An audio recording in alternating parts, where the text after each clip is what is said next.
10 tahun Nabi berdakwah di Mekah, di awal tahun 11 terjadi namanya Amul Huzun, tahun kesedihan. Kenapa?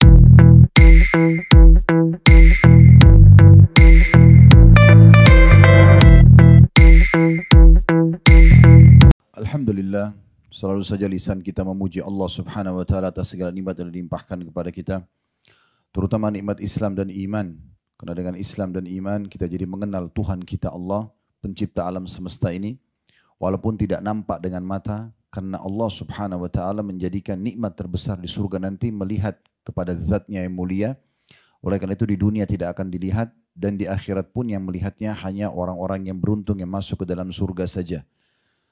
Dan nikmat yang cukup banyak yang Allah Subhanahu wa taala berikan kepada kita dengan turunnya agama, atau Allah berikan kepada kita agama, kita jadi bisa tahu mana yang boleh dan tidak boleh dari makanan, minuman, pakaian, pendapatan, pergaulan, dan apapun yang kita butuhkan untuk roda kehidupan ini dipandu, sehingga akhirnya Allah pun akan memberikan balasan atas ketaatan-ketaatan kita kepadanya, dan tentu ada hukuman bagi orang yang membangkang. Selain daripada itu ada nikmat makanan, minuman, udara, dan segala macam hal yang Allah Subhanahu wa taala perintahkan kita untuk menikmati dan bersyukur. Dan Allah Subhanahu wa taala menjadikan kalimat syukur itu dengan mudah sekali untuk diucapkan, yaitu alhamdulillah. Selanjutnya kita panjatkan salam hormat kita kepada utusan Allah Nabi besar Muhammad sallallahu alaihi wa ala alihi wa sahbihi wasallam, sebagaimana Allah telah mengucapkan salam hormat kepada beliau, dan sebagai balas jasa 23 tahun dari masa hidup beliau dihabiskan untuk agama ini. 13 tahun fase Mekah semuanya dengan hinaan, cacian, dan puncaknya diusir dari kampung halamannya Mekah. Kemudian 10 tahun di kota yang mulia, kota Madinah ini, semuanya penyempurnaan agama, sampai akhirnya agama itu bisa kita rasakan dan jadikan sebagai pedoman hidup kita. Coba buka surah Ar-Rum, surah nomor 30, kita mulai dari ayat 6. Ini sebenarnya panjang bahasan saya ini, ayat 6 sampai ayat 60. Ya.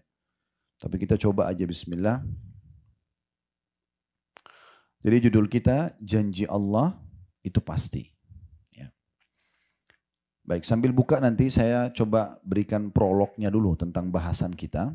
Bapak Ibu sekalian, kalimat tauhid adalah la ilaha illallah, yang berarti la ma'buda bihaqqin illallah. Tidak ada Tuhan, pencipta, pemilik, penguasa yang menghidupkan dan yang mematikan kecuali Allah. Ini benar-benar bukan cuma ucapan lisan, harus ditanamkan dalam hati kita sebagai keimanan. Ya. Jadi nggak perlu khawatir karena kita punya Tuhan. Kalau nikmat sedang melimpah, maka yang memberikan nikmat kepada kita, mata bisa melihat, telinga mendengar, hidung bisa menghirup, lidah dan bibir mengucap dan mengecap, tangan menjamah, kaki melangkah, apa sajalah oksigen yang kita hirup, air yang kita konsumsi, semua fasilitas yang ada ini, itu yang ciptakan kita Allah, yang ciptakan nikmat itu Allah, yang juga bisa menambah dan mempertahankan hanya Allah.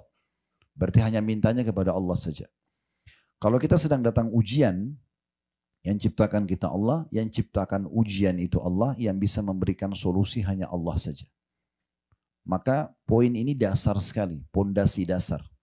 Bapak Ibu perlu garis bawahi, dakwah Nabi Muhammad SAW 13 tahun di Mekah. Dari masa kenabian, ya dari umur 40 tahun sampai 53 tahun. Itu belum ada kewajiban puasa. Puasa Ramadan itu pas perang Badr. Tahun 2 Hijriah, baru diwajibkan puasa. Jadi sudah tahun ke-15 dari masa kenabian baru ada perintah puasa Ramadan. Zakat juga di fase Madinah. Haji itu justru terjadi di akhir hidup Nabi. Setelah pembebasan kota Mekah, baru ada kewajiban haji bagi umat Islam. Karena waktu itu Mekah memang masih dikuasai oleh orang-orang kafir Quraisy. Ya.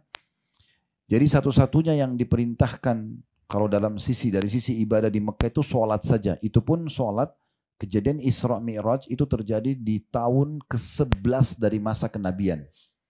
Bukan di tahun pertama, tahun kedua langsung diperintahkan sholat, tidak. Di tahun ke-11. Setelah 10 tahun Nabi berdakwah di Mekah, di awal tahun 11 terjadi namanya Amul Huzun, tahun kesedihan. Kenapa? Karena waktu itu meninggal 2 orang yang sangat berjasa membela dakwah Nabi SAW. Yang pertama Abu Talib pamannya, tapi meninggal dalam keadaan kafir.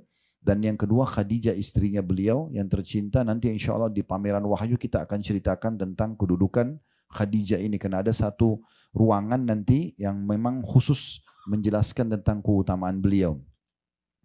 Nah, dikenal dengan tahun kesedihan. Di situ Nabi SAW dihibur oleh Allah Subhanahu Wa Taala dengan dua kejadian besar. Yang pertama masuk Islamnya jin Nusaybin. Nusaybin ini wilayah di Irak. Ya. Pada saat orang-orang Quraisy Mekah menolak dakwah Nabi SAW, penduduk kota Taif menolak dakwah Nabi SAW, maka Allah datangkan golongan jin yang masuk Islam. Golongan jin yang masuk Islam dikenal dengan jin Nusaybin. Nah ini loh, kalau manusia nolak dakwahmu hai Muhammad, sesungguhnya aku datangkan jin yang beriman. Nah seperti itu.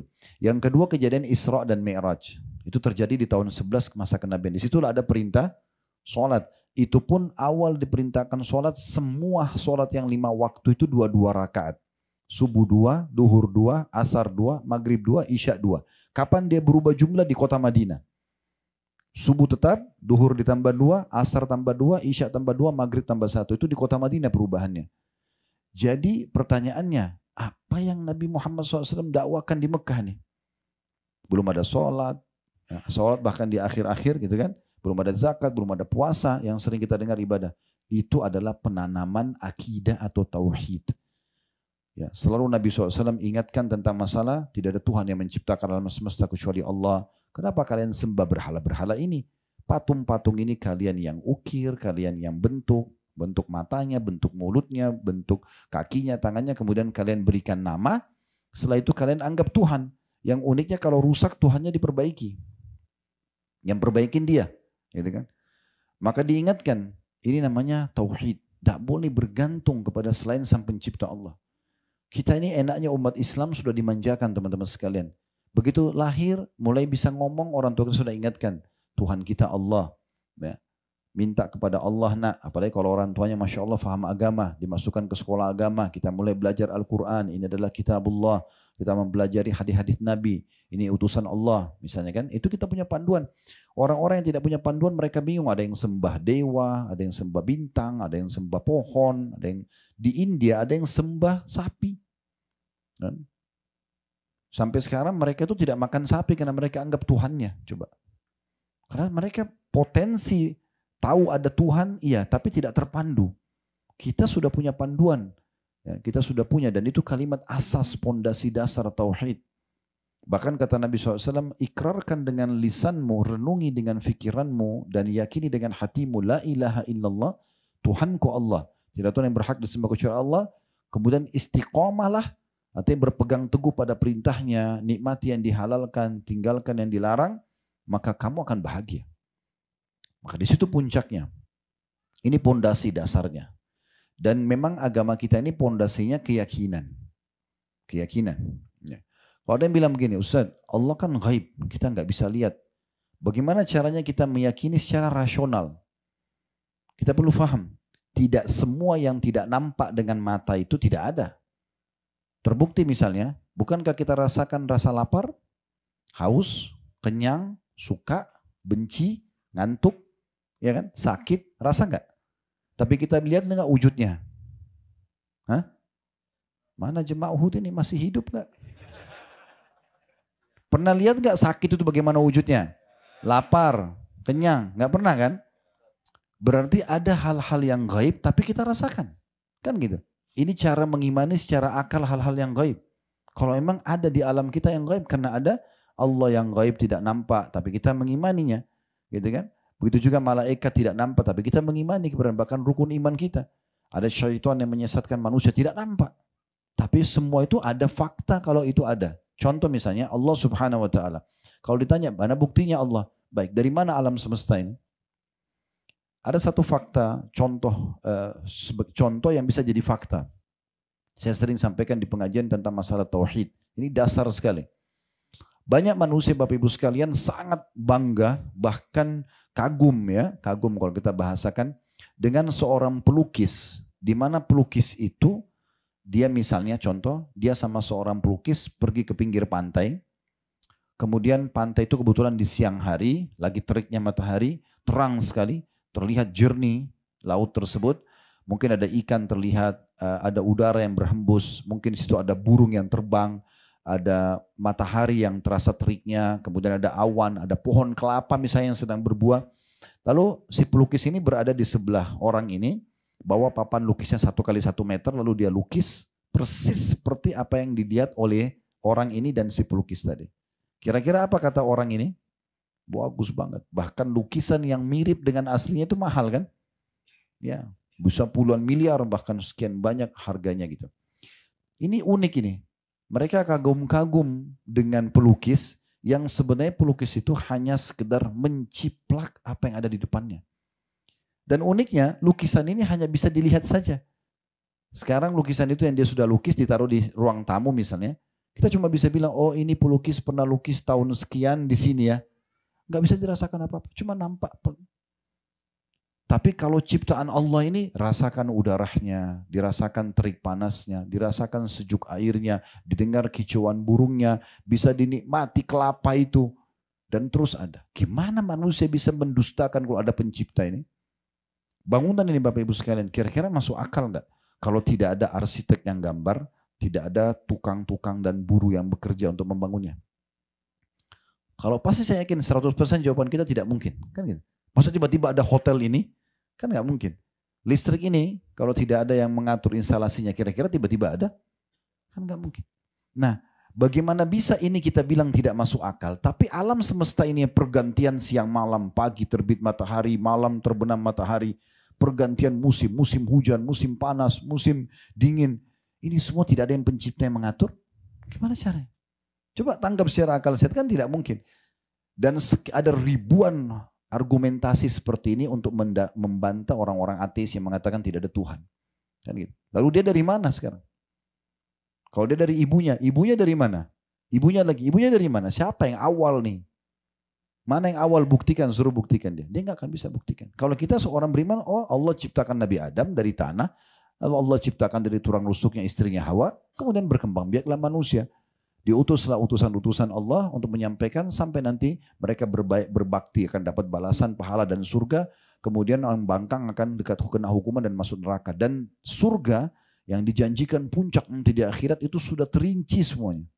Kalau Bapak Ibu lihat playlist YouTube kami, saran saya nanti kalau ada kesempatan bisa nonton di Khalid Basalam Official, diklik logonya nanti akan keluar banyak pilihan, ada playlist. Diklik playlist itu ada lebih dari 35 kitab kami bedah. Tujuan saya agar orang-orang kita, secara khusus orang Indonesia itu bisa kuliah sebenarnya privat dengan kami, tapi tidak perlu ada ijazah, tidak perlu ada ujiannya, gitu kan? Tinggal beli bukunya, modalnya beli buku aja. Kemudian nanti tinggal dipelajari setiap hari Senin belajar akidah, hari Selasa belajar hadis, hari Rabu belajar fikih. Misalnya tinggal pilih dari 35 kitab itu. Salah satu buku yang kami bedah adalah Rasulullah SAW cerita tentang surga dan neraka. Seingat saya itu 63 pasal, 63 bab. 30 bab tentang surga, 33 bab tentang neraka. Itu kalau teman-teman ikutin, satu babnya saja bisa 1 jam. Tentang pintu surga, tentang bau wanginya surga, tentang dayang-dayangnya, tentang pakaiannya, tentang pohonnya, istanahnya, tanahnya, segala macam, gitu kan? Itu terinci seperti kita sedang melihatnya. Saya mau saat menyampaikan materi itu dan saya sendiri juga jemaah itu kita merasakan seperti kita berada melihat depan mata disampaikan. Begitu juga dengan neraka. Siksa yang paling rendah sampai siksa yang paling berat dirincikan semua. Minumannya ahli neraka, makanan mereka, seperti apa jeritan mereka, seperti apa penyesalan mereka. Semuanya dipaparkan panjang lebar. Beruntung sekali kita menjadi orang muslim. Udah Tuhanmu lahir, ini Tuhanmu Allah ya. Ini hukumnya syariatnya. Ini yang boleh makanan, makan ayam, makan kambing, makan segala macam. Ini yang nggak boleh ya, babi nggak boleh, bangkai nggak boleh. Selesai. Lahir sudah ada panduan hidup, sudah tahu Tuhan kita siapa, sudah tahu kalau kita lakukan ketaatan, oh sholat, puasa ya, haji dan umroh, kita akan dapat balasan ini. Tinggal ikutin selesai. Dan yang luar biasa, seperti sekarang kita fakta yang tidak bisa terbantahkan, kayak kita sekarang ini melaksanakan ibadah. Bukankah kita merasakan kenikmatan teman-teman? Azan kita kejar ke masjid, kita semangat sholat qobliyah, sholat ba'diyah, kita kejar doa antara azan dan iqamah, coba kita zikir, ada kesempatan sedekah, kita lakukan. Itu kan semua menandakan memang ini pasti ada pemandunya, nggak mungkin. Yang munculkan perasaan itu siapa? Yang mendatangkan semua kita ini siapa? Kan begitu. Ini harus dikuatkan ini. Pondasi tauhid harus kita kuatkan. Jadi kalau pondasi tauhidnya kuat, biar kita sendirian, Sedangkan dan kita yakin Allah itu ada bersama kita, clear. Walaupun satu dunia tidak ada yang bersama kita. Apalagi kalau kita mau sempurnakan dengan diikuti sangka baik kita kepada Allah. Kata Nabi SAW, Allah SWT berfirman dalam hadis Qudsi, riwayat Bukhari, Ana inda dhanni abdi bi. Saya sesuai dengan prasangka hambaku, kata Allah. Falyadhunnu bi masya. Dia boleh sangka apa saja yang dia inginkan. Maksudnya kalau dia bersangka baik sama Tuhannya, ya, selama dia tidak melakukan hal yang salah, maka walaupun orang semua tidak cocok sama dia, ini Allah mengatakan benar, ya sudah dia jalankan. Maka Allah akan balik keadaan manusia akan bisa menerima dia. Sebaliknya kata Nabi SAW, kalau dalam sebuah hadis yang lain, kalau seseorang melakukan satu perbuatan yang membuat Allah murka untuk mencari keridhaan manusia, Allah akan balik keadaan manusia akan murka sama dia, meninggalkan dia. Jadi bagaimana kita memperbaiki hubungan dengan Allah Subhanahu wa taala. Nah, yang kita titik beratkan sekarang ini tentu bahasan tauhid sangat lebar, panjang lebar babnya, dan ini sudah kami bedah di playlist YouTube tadi. Kalau Bapak Ibu mau lebih lengkap, ada 4 bab, 4 pasal saya bahas dalam bab akidah. Itu pasal 1 sampai pasal 4 semuanya membahas tentang tauhid ini. Ditulis oleh Syekh Abu Bakar Jazair rahimahullah, seorang ulama yang pernah ngajar di Masjid Nabawi selama 40 tahun. Dan sekarang beliau sudah meninggal. Nama bukunya Minhajul Muslim. Saya sarankan Bapak Ibu semua beli buku ini. Harganya tidak lebih dari 200.000. Hanya makan siang biasa orang pakai 200.000, gitu kan. Ini beli buku ini taruh di rumah. Ada bab akidah, ada bab adab, ada bab akhlak, ada fikih muamalah, ada fikih ibadah, fikih muamalah. 5 hal yang dibahas dalam buku itu hampir 1.000 lembar. Semua sudah kami bedah di YouTube kecuali bab warisan saja. Artinya 900 lembar lebih sudah dibahas. Bapak Ibu tinggal beli bukunya, ikutin, nonton 1 jam sebelum tidur, bab akidah pasal 1. Itu tentang beriman kepada Allah, sampai bab pasal 4 tuh. Tentang uluhiyahnya Allah, rububiyahnya Allah, asma' wa sifat. Bagaimana kita beriman bahwasanya Allah itu memang pencipta, bagaimana kita beriman bahwasanya wajib memang kita tunduk dan beribadah kepada Allah, dan bagaimana kita meyakini Allah itu punya nama-nama dan sifat-sifat yang mulia. Itu 4 pasal dibahas. Coba ikutin supaya lebih dalam nanti. Salah satu hal yang harus kita hubungkan, dan ini sangat erat hubungannya dengan masalah bahasan akidah kita ini, adalah janji Allah benar. Nah, itu yang harus kita tanamkan. Tidak mungkin Allah itu memungkiri janjinya. Sekarang boleh buka surah Ar-Rum tadi, surah nomor 30 di ayat 6-nya. Ya. Saya bacakan. Wa'adallah la yukhlifullahu wa'dahu walakinna aktsaran nasi la ya'lamun. Janji yang sebenarnya dari Allah. Allah itu benar kalau berjanji. Allah tidak akan menyalahi janjinya. Artinya Bapak Ibu beriman, beramal soleh, bahagia, masuk surga. Itu pasti. Nggak ada pemungkiran masalah itu. Ya. Dan orang yang durhaka, durjana, akan sengsara dan akan susah hidupnya. Ini sudah jelas peraturan Allah Subhanahu wa taala. Tetapi kebanyakan manusia tidak mengetahuinya. Tafsir makna tidak mengetahui artinya tidak mau belajar. Nggak mau belajar sehingga tidak tahu. Harusnya dia pelajari tentang siapa itu Tuhannya, ya, bagaimana menanamkan keyakinan dalam hati seperti kita sedang bahas sekarang, dan bagaimana dia terus mengejar apa yang Allah janjikan dengan penuh keyakinan akan diberikan, dan dia menghindari apapun yang Allah ancamkan dengan penuh keyakinan supaya dia bebas darinya. Kalau tidak dia akan kena hukuman. Ya. Kemudian ayat 8-nya, ya'lamuna zahiran minal hayati dunya wa hum 'anil akhirati hum ghafilun. Terjemahannya, mereka orang-orang yang tidak mau belajar tentang Allah itu hanya mengetahui yang lahir saja dari kehidupan dunia. Karena tidak mengenal Allah, jadi urusannya cuma dunia saja. Cuma makanan, minuman, pakaian, ya sudah, pekerjaan, mati, selesai. Sebatas itu saja. Sedangkan mereka tentang kehidupan akhirat lalai. Nikmatnya menjadi orang beriman nih Bapak Ibu sekalian, kita boleh menikmati dunia. Gak ada larangan. Silakan, kayak kita sekarang di hotel bintang 5, makan makanan enak, bekerja, kejar prestasi terbaik dunia. Tidak ada larangan. Menjadi orang yang tertinggi jabatannya di kalangan manusia, menjadi orang yang paling harum namanya, orang yang paling melimpah hartanya, orang yang paling banyak titelnya, gak ada masalah. Dalam Islam tidak dilarang. Yang penting 5 huruf, halal. Dan hindari 5 huruf yang lain, haram. Dan perlu digarisbawahi, yang halal ini banyak sekali. Yang haram itu sedikit sekali. Tujuannya hanya sebagai ujian saja. Pada saat Allah Subhanahu wa taala menggantungkan tubuh kita ini dengan protein hewani misalnya, maka Allah tidak mengharamkan semua hewan, tapi Allah halalkan seperti kambing, sapi, ayam, kelinci, rusa, semua hewan air halal. Satu sisi Allah larang sebagian kecil, babi, bangkai misalnya, hanya sebagai ujian. Ya, hanya sebagai ujian. Kalau Bapak Ibu kerja di perusahaan, pasti kalau kita awal melamar di perusahaan kan akan disampaikan, kalau kamu kerjakan 1, 2, 3, 4, 5, kamu dapat ini. Itu kan maksudnya seperti yang dibolehkan ya. Tapi pasti perusahaan akan bilang, dan kalau kamu langgar, maka akan ada ancaman ini. Ini sebenarnya hanya sebagai warning saja, peringatan saja. Bukan ini target utama perusahaan. Target utama perusahaan adalah bagaimana kita menjadi pegawai yang baik dan dapat bonusnya, kan gitu. Ini cuma peringatan. Nah seperti itu antara halal dan haram itu. Jadi sebenarnya yang halal itu banyak. Begitu juga pada saat Allah larang kita minuman keras, gak boleh mabuk. Gak boleh memabukkan. Tapi Allah ganti air putih, madu, sirup. Di Indonesia ada jamu. Banyak minuman yang lain. Ada kopi, ada teh. Terus kenapa harus khamr? Kan ada yang lain kan.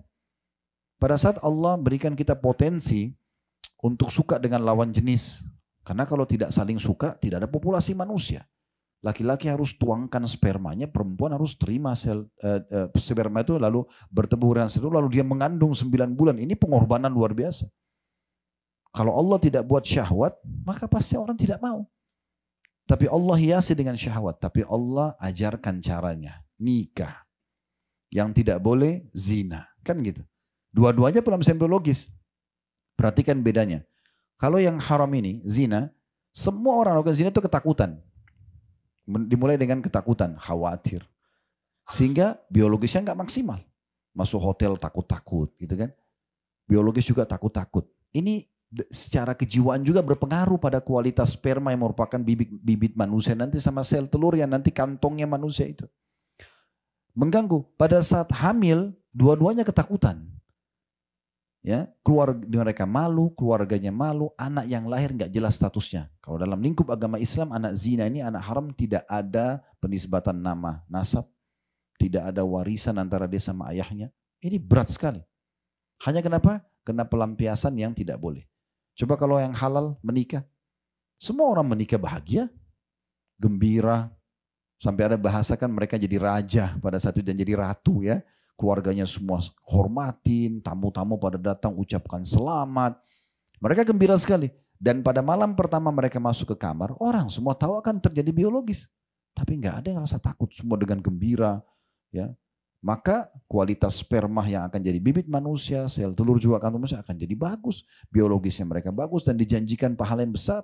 Kata Nabi SAW, di kemaluan kalian ada pahala yang besar. Kata para sahabat, ya Rasulullah, kami gauli istri kami, dapat pahala.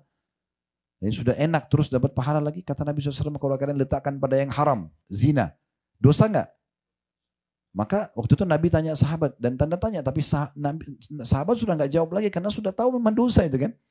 Maka kata Nabi begitu juga kalau yang halal. Ya. Maka Allah berikan kita jalan keluarnya. Dan nikah sama zina bedanya hanya kurang dari 5 menit ini. Kalimat akad aja. Wali perempuan bilang saya nikahkan kamu sama anak perempuan saya Fulan bin Fulan dengan mas kawin ini. Ada 2 saksi, ada walinya perempuan, ada maharnya. Sah, selesai. Si laki-laki cuma bilang saya terima nikahnya. Ini kalimat saya terima nikahnya cukup. Kan gitu. Sudah sah, selesai.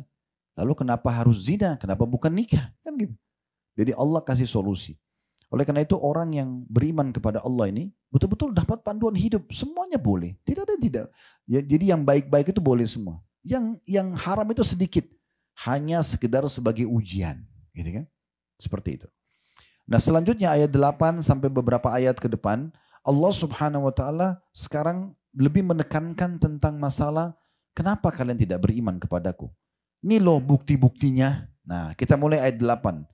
Bukti tentang keberadaan Allah. Allah mengatakan, awalam yatafakkaru fi anfusihim ma khalaqallahu as-samawati wal arda wa ma bainahuma illa bil haqqi wa ajalin musamma wa inna katsiran minan nasi bi liqa'i rabbihim lakafirun.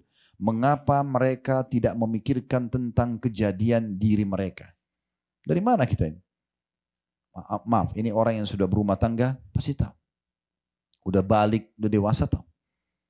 Sperma, maaf kalau habis biologis kita nggak membuahi sel telur. Diapakan?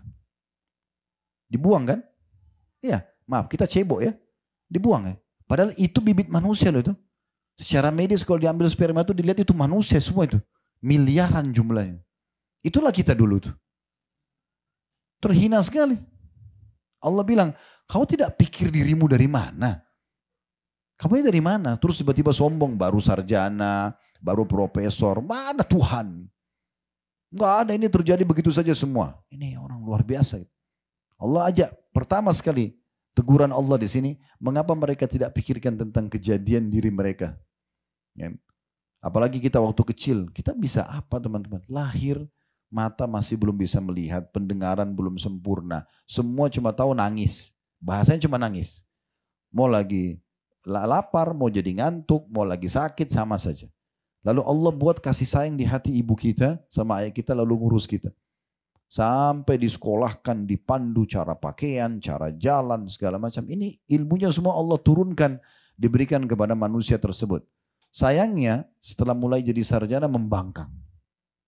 Ada satu orang pernah, pengusaha di Surabaya, selepas tablik akbar, waktu itu beberapa tahun lalu di Masjid Al-Irsyad, datang kepada saya, dia bilang gini, Ustadz, saya sama teman-teman saya, pengusaha-pengusaha ini, lagi masuk ke satu proyek, kemudian teman-teman saya dapat, saya nggak dapat.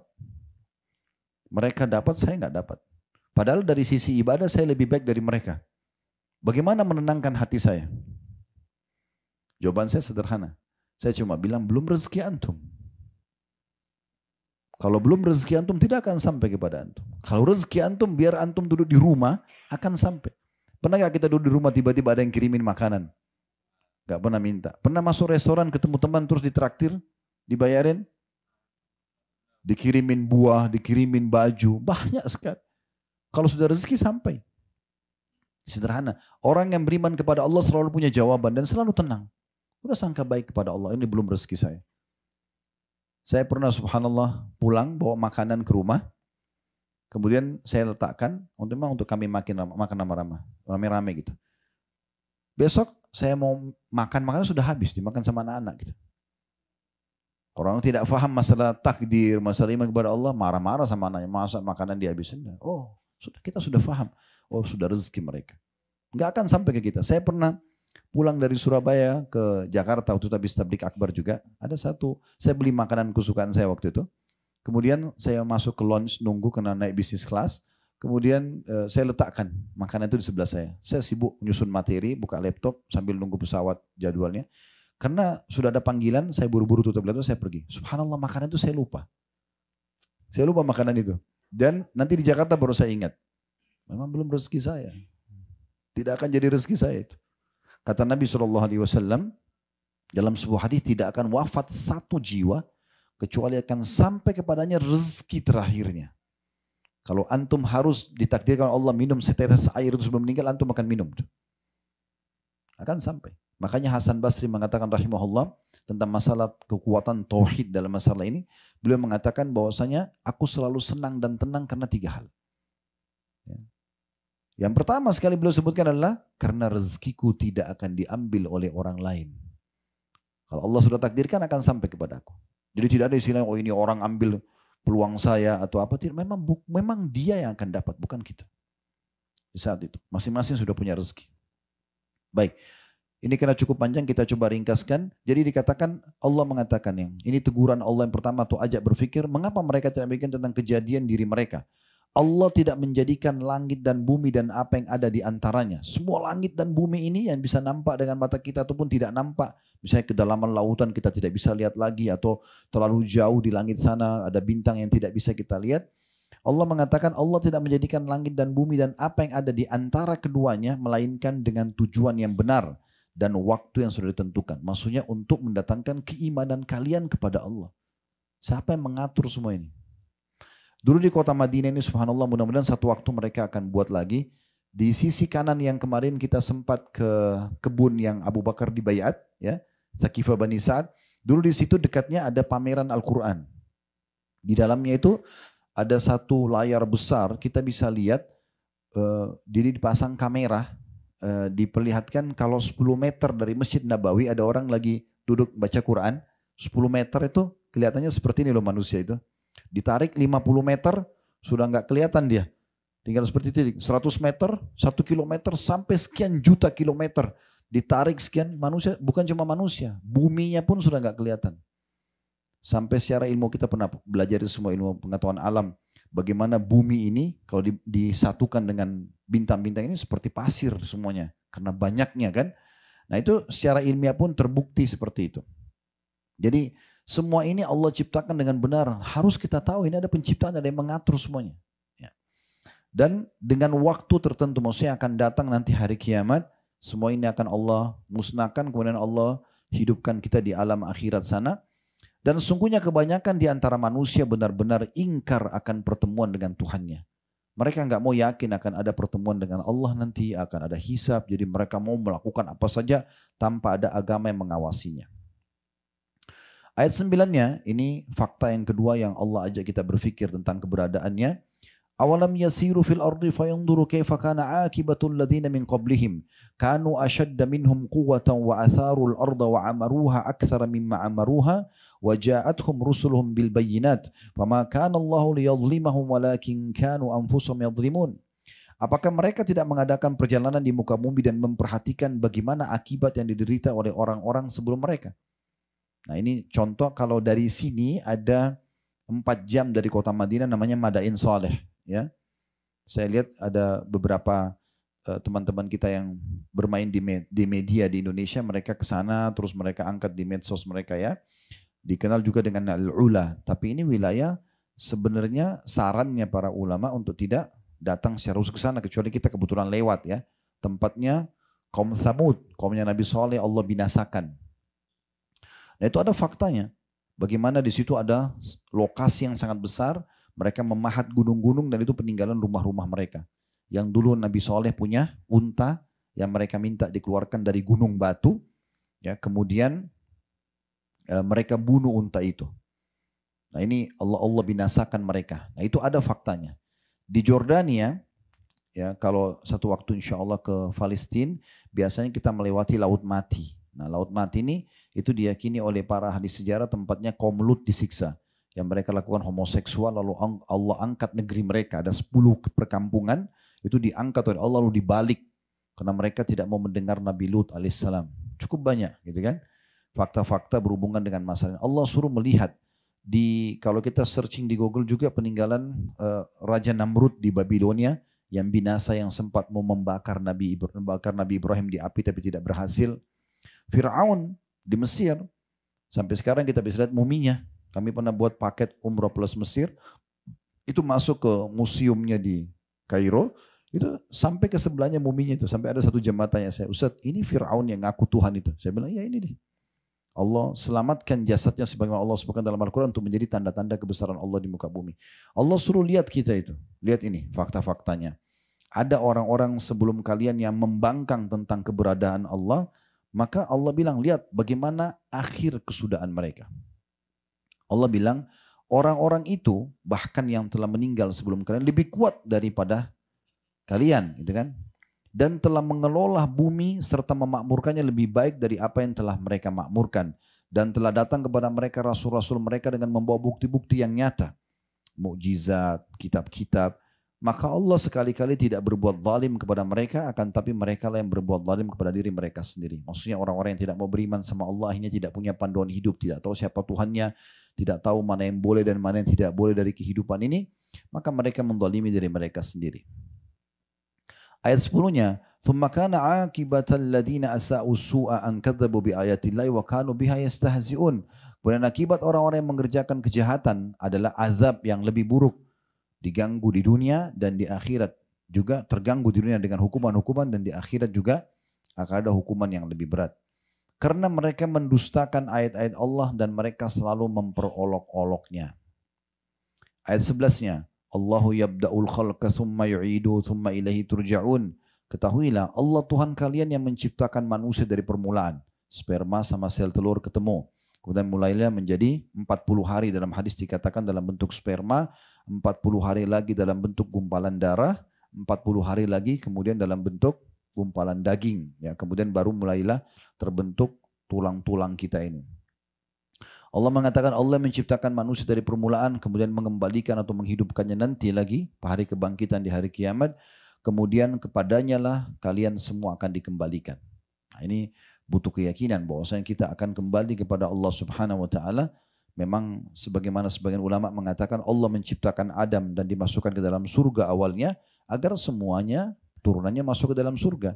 Cuma Allah tugaskan sebagai pemimpin di muka bumi, sayangnya ada sebagian keturunannya yang membangkang, akhirnya mereka akan menuju ke neraka. Kalau mereka ikuti jalur yang benar, panduan agama yang Allah turunkan dari langit, yaitu agama Islam, maka mereka akan selamat. Kemudian ayat 12-nya, wa yauma taqumus sa'atu yublisul mujrimun. Dan pada hari terjadi kiamat nanti, orang-orang yang berdosa terdiam dan berputus asa. Saya sarankan ini di ayat 12-nya nanti Bapak Ibu hubungkan dengan surah Al-Mu'minun. Surah nomor 23 ayat 99 sampai ayat 115. Ya. Mungkin kita tidak bisa bahas semua sekarang, tapi Bapak Ibu sekalian bisa nanti kembali ke tadi saya bilang surah Al-Mu'minun surah nomor 23 ayat 99 sampai ayat 115. Itu Allah gambarkan bagaimana penyesalan orang-orang yang tidak beriman pada Allah pada saat mereka meninggal. Pas lihat malaikat maut baru mereka menyesal. Mereka mengatakan qala rabbirji'un, wahai Tuhan kami atau Tuhanku kembalikanlah aku di dunia. Jangan dimatikan dulu. Untuk apa? Bukan untuk makan makanan favorit, kembali meeting miliaran rupiah, bukan. Tapi la'alli amalu salihan fima tarakt. Semoga aku bisa mengerjakan amal soleh yang dulu aku tinggalkan. Dan terus saja itu ayat 99 sampai ayat 100, nanti ada sampai 115 bisa Bapak Ibu baca tentang penyesalan mereka. Dan terus terjadi penyesalan itu sampai nanti masuk dalam neraka. Di hari kiamat nanti teman-teman ada 3 golongan yang menyesal. Golongan pertama adalah orang yang kafir, munafik, orang musyrik pada Allah SWT ini menyesal karena mereka kekal dalam api neraka. Kemudian, dan ini ada buktinya, salah satu faktanya adalah waktu Nabi SAW menang di perang Badar, ya, lokasi Badar cukup jauh dari sini, jadi kita tidak ke sana. Tapi kami buat setahun sekali ada umroh sirah nabawi, itu memang mendatangi semua lokasi titik perang dan lebih banyak fokus cerita di situ. Tapi Bapak Ibu bisa ikutin kajian sirah nabawi kami tentang perang Badar. Waktu jenazah 70 orang jenazah orang-orang kafir Quraisy itu, tokoh-tokohnya tadi yang saya sempat singgung di Gunung Uhud ya, mereka terbunuh, Nabi SAW suruh masukkan jenazah itu ke dalam sebuah sumur. Kecuali jenazahnya Umayyah bin Khalaf, karena waktu dia terbunuh badannya membengkak. Dan kalau ditarik bisa copot anggota tubuhnya, maka Nabi SAW suruh timpahin saja dengan batu, ditutup dengan batu. Umayyah bin Khalaf ini yang menyiksa Bilal di Mekah, majikannya Bilal ya. Itu terbunuh di perang Badar, dan yang bunuh di perang Badar adalah Bilal sendiri radhiyallahu anhu. Nah, waktu jenazah Abu Jahal, jenazah Syaibah, Walid dan yang lainnya itu 69 orang kecuali Umayyah bin Khalaf dimasukkan sumur. Lalu Nabi SAW bilang begini, wahai Fulan bin Fulan, disebutkan namanya satu persatu, dipanggil satu persatu. Lalu kemudian Nabi SAW mengatakan, apakah kalian sudah dapat apa yang Tuhan kalian ancamkan kepada kalian? Tentu jenazah tidak bisa ngomong ya. Terus kata Nabi SAW, ketahuilah aku telah mendapatkan apa yang Tuhanku janjikan. Umar di sebelah Nabi bilang begini, ya Rasulullah, mereka sudah jadi bangkai, bagaimana mereka bisa mendengar Anda? Kata Nabi SAW, wahai Umar, demi zat yang jiwaku dalam genggamannya, sungguh mereka lebih jelas mendengar suaraku daripada engkau mendengar suaraku sekarang. Tapi mereka tidak bisa menjawabnya. Nah di saat itu penyesalan datang, tapi nggak ada manfaatnya lagi. Sudah nyesal, kenapa nggak beriman dari awal? Gitu kan? Dan saya sudah jelaskan tadi, orang beriman tuh enak, bisa apa saja selama halal kan gitu. Kecuali orang beriman teman-teman, nggak boleh makan daging, nggak boleh biologis, nggak boleh bekerja, pokoknya terkurung di penjara sampai mati. Itu lain. Ini semuanya bisa dinikmatin. Kenapa nggak jadi orang beriman? Malah terpandu kan gitu. Ini golongan pertama menyesal hari kiamat. Golongan kedua adalah orang-orang ya yang melakukan kemaksiatan. Banyak sekali dosanya tapi tidak sempat taubat. Ini juga nyesal karena mereka akan lewat neraka dulu baru masuk ke dalam surga. Ya, dan ini susah. Jangan bilang kalau orang Islam nanti Ustadz eh, setelah dibersihkan neraka akan masuk surga, enggak apa-apa deh. Ini orang nggak paham. Saya kasih gambarannya begini, supaya jangan pikiran begitu ya. Coba ambil korek gas kecil, ya, kemudian bakar jempolnya sendiri. Ya, hitungan detik aja deh, 10 detik. Panas nggak? Kalau 1 menit, mateng, ya. Harus operasi plastik ini, karena sudah rusak, gitu kan. Itu baru ini saja. Di neraka itu semuanya api.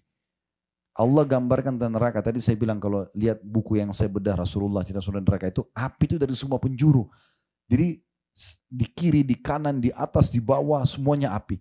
Selain itu di sebelah kiri kanan kita semuanya teriak, orang kesakitan, luar biasa. Kulitnya terbakar ya, dan tidak mati. Coba bayangin. Sisa tulang sama sedikit otot tapi tidak mati. Lalu Allah sempurnakan kembali. Nanti bisa lihat surah An-Nisa surah nomor 4 ayat 56. Tentang masalah bagaimana Allah bilang kalau kulit mereka sudah terbakar kami sempurnakan kembali. Nah penyempurnaan kembali kulit dan ototnya itu sakit prosesnya. Tapi dibuat begitu sakit. Lalu dibakar lagi. Hangus lagi. Diulangi lagi. Begitu terus. Jadi mereka menyesal luar biasa. Amal soleh dipelajari untuk dipraktekin. Sholat, puasa, haji dan segala macam. Dosa dipelajari untuk ditinggalkan. Dijauhi, bukan dicoba. Jadi nggak usah bilang, babi haram saya mau coba dulu. Nggak usah. Zina saya mau coba dulu. Khamr, nggak usah coba karena itu dilarang. Yang terlarang semua berbahaya, kan begitu. Udah yang baik-baik saja. Karena sudah ada solusinya, kan begitu. Nah ini akan ada penyesalan nanti orang-orang banyak dosa tidak taubat. Oleh karena itu selama kita masih punya kesempatan taubat jangan disia-siakan. Yang ketiga ini, adanya penyesalan sebagian orang yang masuk ke dalam surga tetapi masih banyak amal soleh dulu yang dia lalaikan. Sebenarnya kalau dia kerjakan derajatnya lebih tinggi. Tapi sudah nggak bisa diperbaiki. Nah kita perlu renungi golongan yang ketiga ini. Karena kita kan sudah beriman sama Allah, Alhamdulillah. Kita juga sudah coba beramal soleh, buktinya kita keluarin harta, keluarin waktu untuk ibadah begini kan. Jangan sia-siakan peluang ibadah. Selama ada kesempatan lakukan segera. Karena nanti menyesal kalau kita nggak kerjakan. Termasuk yang banyak ditinggalkan orang adalah amal sunnah. Kenapa kamu nggak sholat duha? Kan sunnah. Kenapa kamu nggak puasa Senin Kamis? Kan sunnah. Ini kan sunnah seakan-akan bukan perintah agama. Sunnah juga diperintahkan untuk mengerjakan. Dan sunnah itu nanti akan membantu amal wajib kita di akhirat. Kan begitu kata Nabi SAW kan? Awal amal dihisab hari kiamat adalah sholat wajib. Kalau dia baik maka akan membantu amal lain. Kalau dia buruk maka akan mengganggu amal lain. Lalu kata Nabi SAW, kalau sholat wajibnya seorang hamba itu kurang, maka Allah perintahkan kepada para malaikat mencari sholat sunnahnya. Kalau ditemukan maka diperintahkan untuk melengkapkan kekurangan sholat wajib di timbangan amal supaya dia lolos. Coba bayangkan tuh, luar biasa. Begitu juga dengan sedekah membantu menyempurnakan zakat, puasa sunnah, puasa Ramadan yang dibantu, umrah begini membantu menyempurnakan haji. Gitu. Kalau tidak ada yang kurang maka berarti dia menjadi nilai plus. Dan juga orang kalau dekatkan diri kepada Allah SWT dengan amal-amal sunnah, maka Allah akan mencintainya. Kata Nabi SAW, Allah berfirman, seorang hamba terus mendekatkan diri kepadaku dengan amal soleh, amal sunnah sampai aku mencintainya. Kalau aku sudah mencintai, maka aku akan menjadi pendengaran yang digunakan. Aku akan menjaga pendengaran yang digunakan untuk mendengar, mata yang digunakan untuk melihat, tangan digunakan untuk menjamah, kaki yang digunakan untuk melangkah. Dan kalau dia meminta kepada aku, kata Allah, aku akan berikan. Ya, jadi memang ini keutamaan orang yang mengerjakan amal soleh. Jadi jangan sia-siakan itu ya. Ini tentang tafsir surah Ar-Rum ayat 12-nya. Dan pada hari kiamat orang-orang berdosa terdiam dan mereka putus asa. Karena mereka sudah tidak bisa lagi memperbaikinya. Di dunia ini masih bisa. Dan bahkan saya pernah buat satu ceramah khusus judulnya Hari Emasmu. Hari ini sekarang yang kita masih hidup ini. Ya, hari ini hari apa ini? Hari Kamis. Ya. Hari Kamis ini adalah hari emas kita. Kenapa? Karena hari ini kita masih hidup. Besok Jumat kita tidak tahu hidup atau tidak. Maka ini hari emas. Kalau masih hidup maka segera kerjakan amal soleh yang diwajibkan dan disunnahkan. Dan kalau punya dosa segera taubat. Karena besok kita tidak tahu. Umur kita sebenarnya adalah umur yang sudah lewat. Ya. Kalau misalnya ada di sini umurnya 30 tahun, berarti sudah 30 tahun. Itulah umur dia yang sebenarnya. Ke depan Allahu a'lam masih ada 30 tahun atau tidak. Mungkin cuma sehari, sejam, semua akan meninggal. Bagaimanapun kondisinya tadi saya jelaskan di kuburan para syuhada Uhud. Dan itu pasti akan meninggal, gak bisa tidak. Kemudian ayat 13-nya, walam yakun lahum min syurakaihim syufa'a'u wa kanu bi syurakaihim kafirin. Dan sekali-kali tidak ada pemberi syafaat bagi mereka. Tidak ada yang bisa tolong mereka nanti di hari kiamat. Dari berhala-berhala mereka. Apapun yang mereka sembah, patung, jimat, pohon, keramat, tidak ada yang bisa memberikan apa-apa kepada mereka. Dan mereka mengingkari berhala-berhala itu. Di hari kiamat mereka memungkiri sendiri berhala-berhala itu. Berapa menit lagi azannya? Coba dicek. 22. Oke. Kita coba 10 menit ya. Supaya ada persiapan untuk maghrib nanti. Ayat 14-nya, wa yauma taqumus sa'atu yauma idzin yatafarraqun. Dan pada hari kiamat terjadi, di hari itu mereka manusia akan bergolong-golongan. Maksudnya yang beriman dan orang yang kafir. Nah, ayat 15-nya Allah gambarkan golongan itu. Fa ammal ladzina amanu wa amilus solihati fahum fi raudhatin yuhbarun. Adapun orang-orang yang beriman dan mengerjakan amal saleh, kayak kita sekarang yakin sama Allah lalu kita patuhlah, kita umroh, kita sedekah, baca Quran, kita sholat, maka mereka akhirnya nanti di taman surga dalam kondisi gembira. Nanti kita masuk surga teman-teman, insya Allah kita akan ketemu dan kita akan ngobrol. Ingat gak dulu kita umroh tuh 31 Oktober. Nah, itu memang mengenang gitu. Orang akan ngobrol. Di surga itu dalam banyak ayat Al-Quran dan juga hadis Nabi SAW dikatakan mereka akan ngobrol nanti di surga. Ingat gak dulu kita di pengajian itu? Ingat gak dulu kita waktu indan itu? Mereka saling mengenang. Gitu kan? Bahkan ada di antara mereka yang mengatakan, dia cari temannya dulu yang dia kenal di dunia, yang suka ngajak dia, untuk apa kau beriman, untuk apa kamu sholat. Di surga dia cari, kalian lihat gak teman saya si Fulan? Dicari-cari di surga gak ketemu. Lalu Allah izinkan dia melihat ke neraka, ditemukan temannya di neraka. Pada saat itu dia ngomong, ya, dia mengatakan, hampir saja kau celakakan saya. Kalau dulu saya ikut kamu, kamu bilang apakah kamu termasuk orang yang percaya tentang Allah, tentang surga neraka. Untung saya diselamatkan sama Allah. Jadi luar biasa itu. Ya, Allah sudah berikan bongkaran-bongkarannya ya, atau bocorannya pada saat sekarang. Ya, orang akan gembira nanti di surga itu. Gembira. Dalam sebuah hadis yang sahih saya tambahkan satu riwayat di sini. Ya, kata Nabi SAW nanti akan didatangkan orang yang paling susah hidupnya di dunia. Dari lahir sampai meninggal orang miskin sekali. Menderita, makannya pun dibantu oleh orang misalnya. Tapi orang beriman, azan, sholat. Ini di Indonesia banyak ini, antum bisa lihat ya.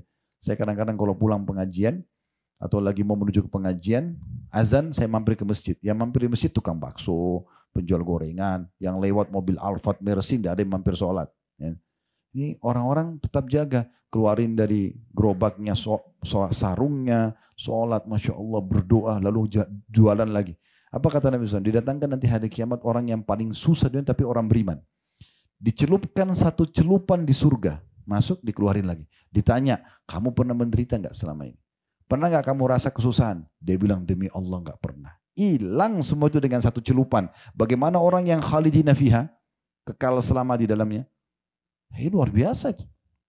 Kata Nabi SAW, ini tentang neraka akan datang setelah ini ayatnya ya. Kata Nabi SAW akan didatangkan orang yang paling gembira di dunia. Lahir anak raja, meninggal di kerajaan juga. Dari lahir sudah kaya raya dan semua. Tapi orang kafir. Dan di hari kiamat datangkan dicelupkan satu celupan di neraka. Masuk neraka dikeluarin lagi. Ditanya, kau pernah bahagia enggak selama ini? Pernah enggak kau senang selama ini? Dia bilang, demi Allah enggak pernah. Hilang semua itu. Dan kita sekarang di dunia bisa rasakan itu ya. Kita pernah makan enak dulu. Cuma rasain di saat itu kan. Sekarang kita nggak bisa rasain lagi makanan. Cuma kita, oh pernah saya makan itu enak. Tapi sudah lupa, udah nggak dirasain lagi. Di akhirat tidak seperti itu. Ayat 16-nya, wa ammal ladzina kafaru wa kadzdzabu bi ayatina wa liqa'il akhirat fa ulaika fil adzabi muhdarun. Adapun orang-orang yang kafir dan mendustakan ayat-ayat kami, Al-Qur'an, tidak mau belajar Al-Qur'an, tidak mau memahami maknanya, tidak mau kayak gini. Ini kan tadabbur ya. Kita mempelajari ayat-ayat, tidak mau menerapkan hukum-hukumnya serta mendustakan menemui hari kiamat.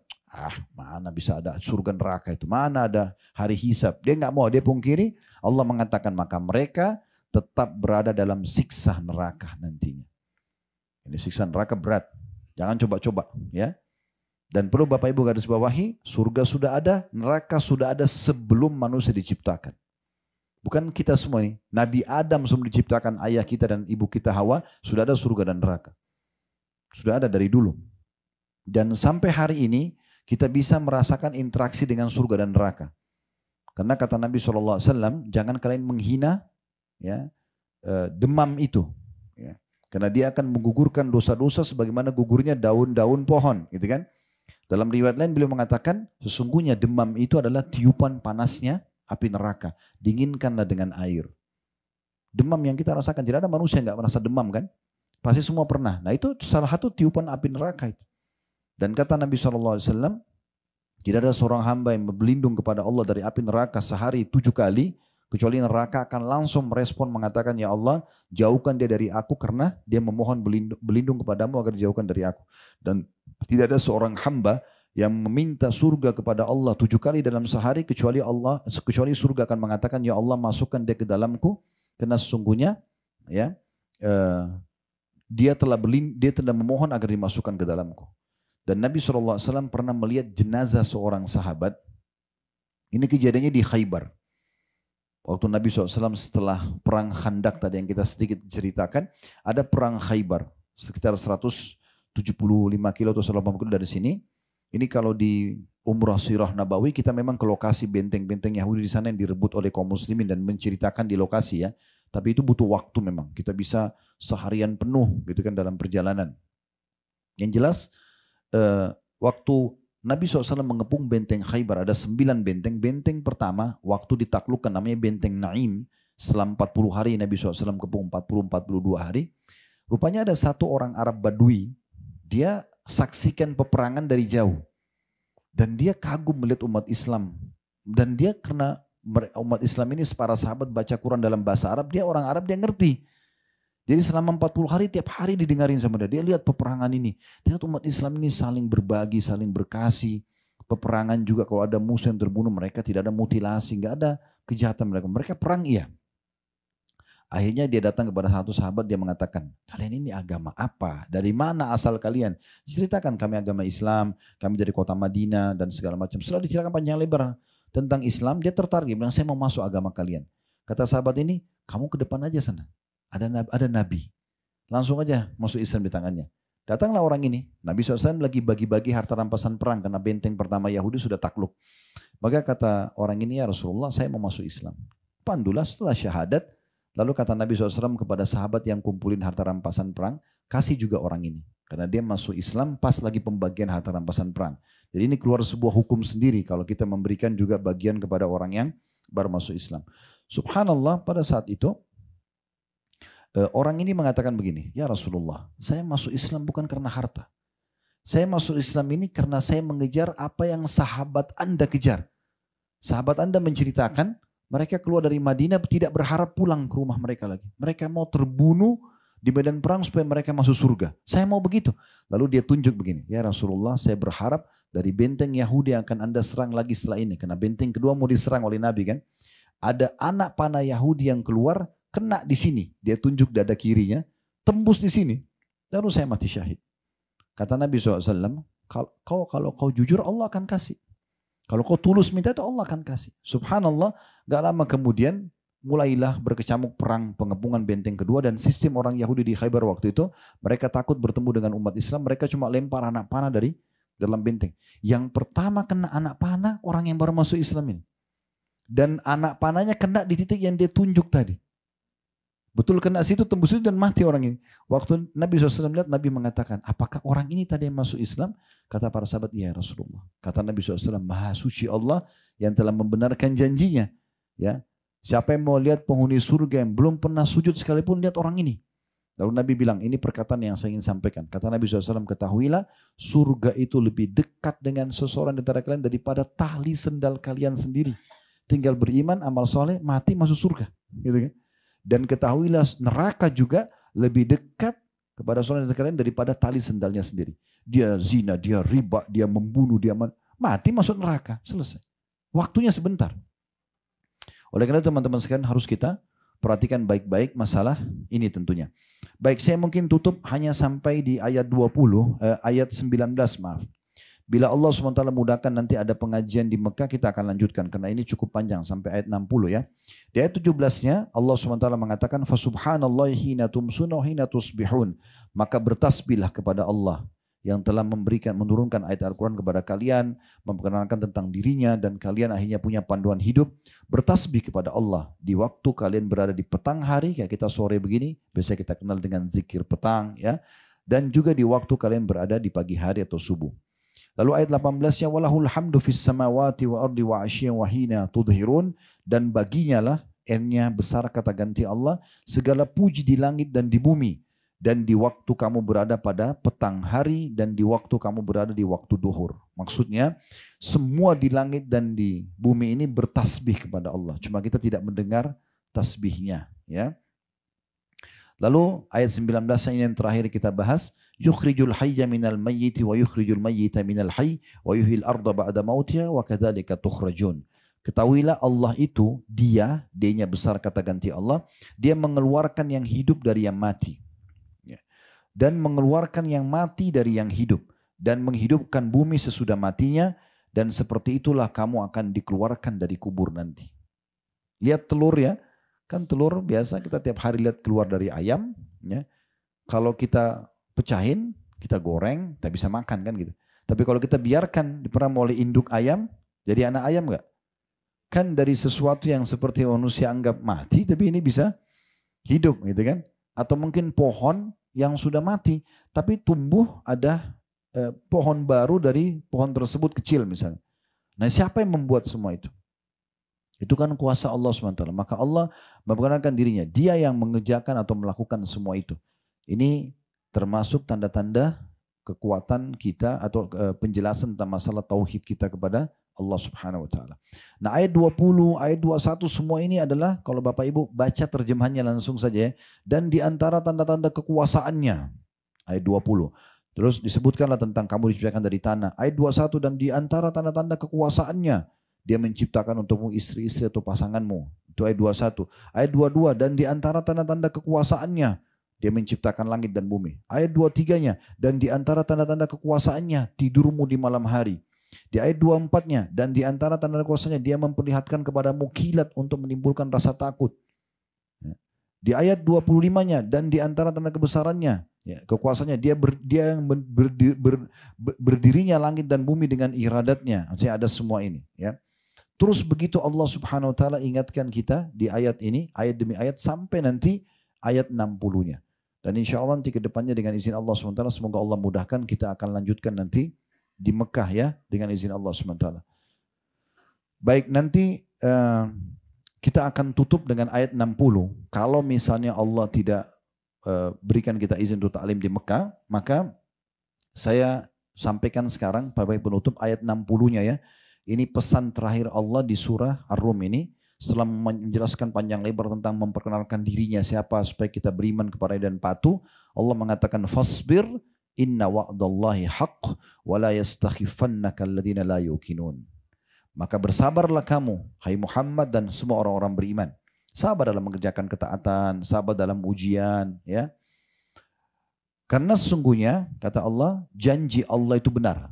Kan judul ceramah kita janji Allah itu pasti ya. Ini ada dua ayat tadi. Ayat 6-nya Allah jelaskan tentang janjinya benar, pasti. Dan ayat 60 juga Allah bilang begitu. Dan bersabarlah kamu dalam mengerjakan ketaatan, dalam meninggalkan dosa, dalam ujian-ujian yang ada. Sesungguhnya janji Allah adalah benar. Dan sekali-kali jangan orang-orang yang tidak meyakini kebenaran ayat-ayat Allah itu menggelisahkan kamu. Maksudnya membuat kamu ragu, bimbang ya. Jadi tetap yakin di atas pondasi ini sampai kita meninggal. Allahu a'lam. Silahkan subscribe. Yang sudah subscribe semoga masuk surga tanpa hisab.